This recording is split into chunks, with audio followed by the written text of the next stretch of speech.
एअरपोर्टची lady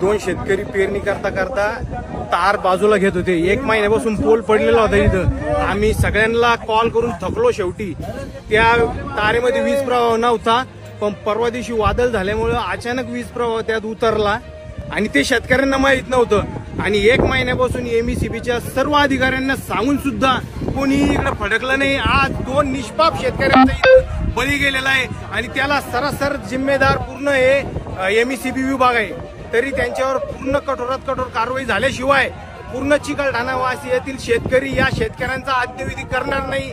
हा मी सगळे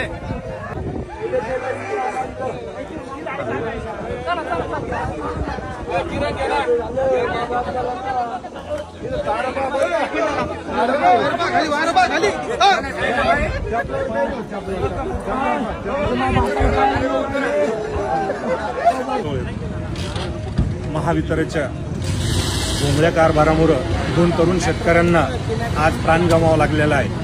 जवळपास इथं चिकलठाणा रेल्वे स्टेशनच्या समोर आमचे दहीहंडे बंधू यांचा मळा आहे। या शेतामध्ये जवळपास झालं 1.5 महिन्यात असं एक एमएससीबीचं पोल पडलेला आहे। वारंवार अर्ज करून सुद्धा एमएससीबी लोकांनी दुर्लक्ष केलं। जवळपास त्यातला वीज प्रवाह बंद होता, पण आज अचानक 2 शेतकरी पेरणी करत असताना त्याच्यात एक वीज प्रवाह उतरून 2 तरुण शेतकऱ्यांचा जागीच जीव गेलेला आहे। याला सर्वसर कारणीभूत महावितरणची भोंगळ कारभार व्यवस्था आहे। याच्या महावितरणच्या अधिकाऱ्यावर मनुष्यवधाचा गुन्हा दाखल करावा अशी शेतकऱ्यांची तीव्र भावना आहे। आणि त्यामुळे जोपर्यंत आमच्या शेतकरी बांधवांना न्याय भेटत नाही तोपर्यंत आम्ही त्यांचं पीएम सुद्धा होऊ देणार नाहीये आणि त्यांचा अंत्यविधी सुद्धा करणार नाहीये, जोपर्यंत महावितरणच्या अधिकाऱ्यांवर गुन्हा दाखल होत नाही तोपर्यंत।